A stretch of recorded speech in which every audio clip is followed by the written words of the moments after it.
What is happening, you wonderful people? So the other night I got a chance to go see Wake Up Dead Man, a Knives Out mystery, and in this film, a baffling death inside a quiet church draws Bennett Blanc into a tense investigation where fate, secrets, and suspension blur as a close community turns against itself. And that's all I can say without giving too much away. Let's talk about it.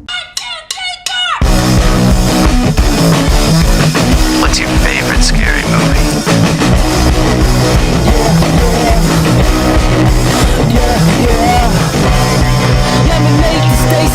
So Knives Out, when it comes to the Knives Out franchise or Knives Out trilogy now, I really love the first one. I think I've only maybe seen it once, maybe twice. I don't remember. I think it's just been once, but it's been a long time. I don't even remember the last time I watched it, but I really, really love the first Knives Out. I love the mystery aspect of it. It keeps you guessing. I think the performances are great, and the twist reveal with, Chris Evans is really, really, really good in that film. And I recently just watched Glass Onion, the second installment, the second film, a couple of nights ago to prepare to see this one, and I thought that one was okay. I thought personally that one was okay. There are some really good things in that film. There are some really good ideas thrown in the mix in that film. And I think the twist reveal is good in there as well. And I think the ensemble and just the performances, whether it's Ed Norton, whether it's Daniel Craig, Dave Bautista, just everybody, Catherine Hahn, everybody in that film did a really good job. But when it comes to this film, I didn't really have any big expectations because it's been a long time since I have seen the first one, even though I do love that film.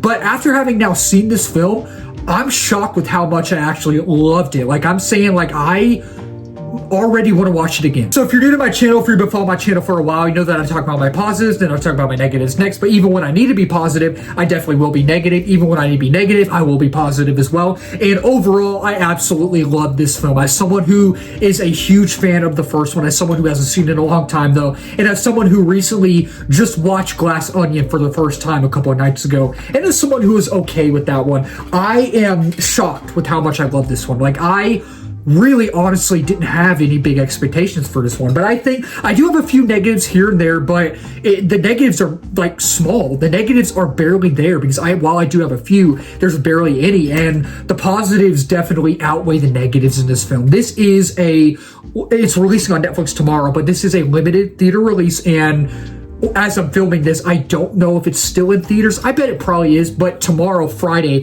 when it actually releases, I don't know if it's still playing in theaters, but if it is, definitely go watch it, because I will say, please watch it in theaters because you will get that full experience. And I really think with this being the third entry in the Knives Out trilogy or franchise, you would think that it would be overdone by now, right? You would be like, oh, this is just the same story over and over and over again. And sure, it seems like that, but just with different actors, right?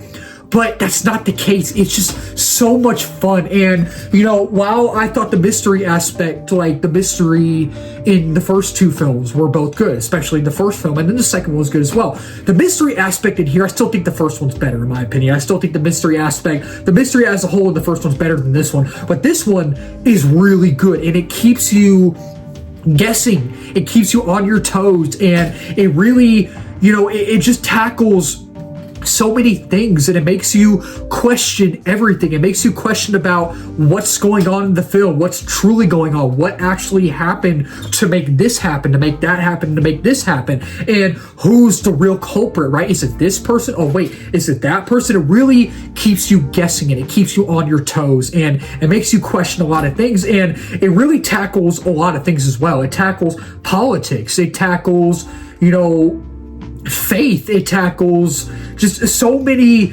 different things. And I think the visual aesthetic in here is great. I think for a Netflix film, it really is directed well. It is a really well directed, and at times it does kind of look like just a Netflix film, right? Just a straight to Netflix film.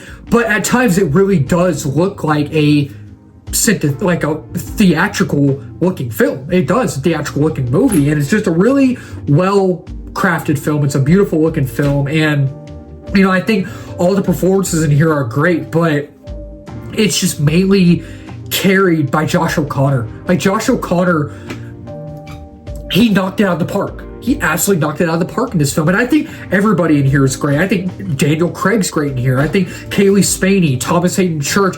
Thomas Hayden Church is one of my favorite actors of all time, and I haven't seen him in anything in a long time. I know No Way Home, he didn't really actually act in No Way Home. They just kind of used his voice, I believe, but that still counts. So he was in No Way Home. So that was only a few years ago, not very long ago, but 2021. But it was just really good to see him in here, and Jeremy Renner's in here as well. Mila Kunis was really good in here, and I think Glenn Close, Josh Brolin, Kerry Washington, even Jeffrey Wright showed up in here. I didn't know Jeffrey Wright was going to be in here, but it's always fun to see Jeffrey Wright. I think Jeffrey Wright is one of the best actors working nowadays to this day.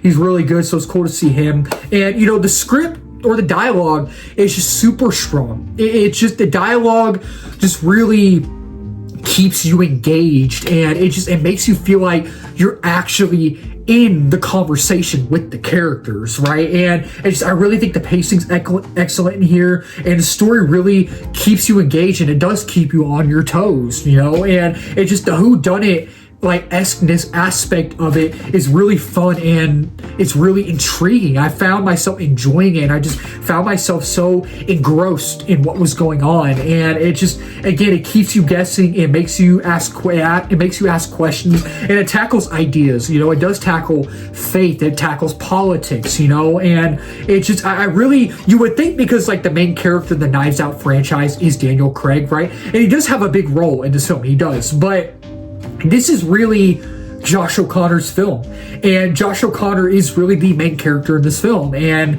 I really thought he knocked it out of the park in this film. And it again, for a Netflix film, like I said, it's directed well. Again, the visual aesthetic, like I said, is really good, especially for a Netflix film. It's really, really good, and it feels like the most unique one out of the three, in my opinion. And even the editing, I think, in here is unique, and it's just a straight up blast, and the twists and turns that we get in here are really good, in my opinion. Now, talking about my negatives, again, I don't have very many, but I do again have a few, so I kind of want to talk about them. Just talk about them for a little bit right now.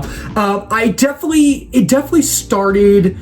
felt like it was starting to slow down at times throughout the film, and with a movie like this, with how much I was enjoying it in the moment, you definitely start to worry if the movie is going to fall flat at any point, but it really honestly doesn't. Even though it's slowed down at times, you're like, oh, I'm starting to worry if this movie's about to fall flat, but it just throws you right back into the middle of it. It throws you right back into this mystery, and you feel like you're just trying to, you're with these characters, and it's just so much fun. And speaking of the characters, talking about the characters, some characters don't have much time to really shine in here, and I would have liked to learn more about each character along the way, whether it's Kaylee Spaney, she has a decent sized role in here, but I really would have liked to know more about her character, and Kerry Washington, she has a bigger role, I feel like. I would have liked to know more about her character, I would have liked to have more time with Daniel Craig in here, and I would have liked to have more time with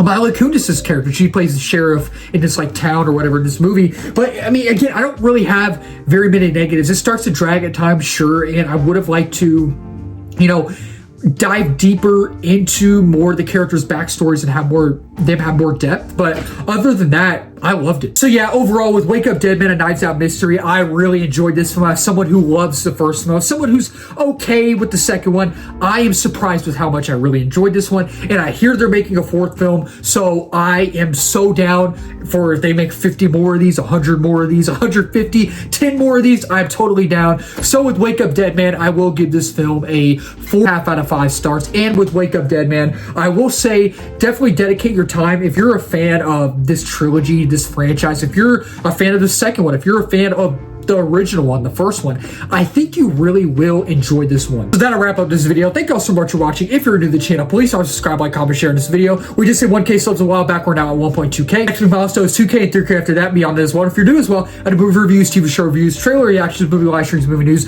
movie rankings, all that wonderful movie stuff under the movie umbrella. And let's talk about it in the comments down below. Did y'all like this film? Did y'all not like it? What's y'all's favorite Knives Out film in the trilogy? Is it Wake Up Dead Man? Is it the original? What's y'all's least favorite? Is it Glass Onion? Is it this one? Let's talk about it down below. Keep talking movies, wonderful people. Cheers.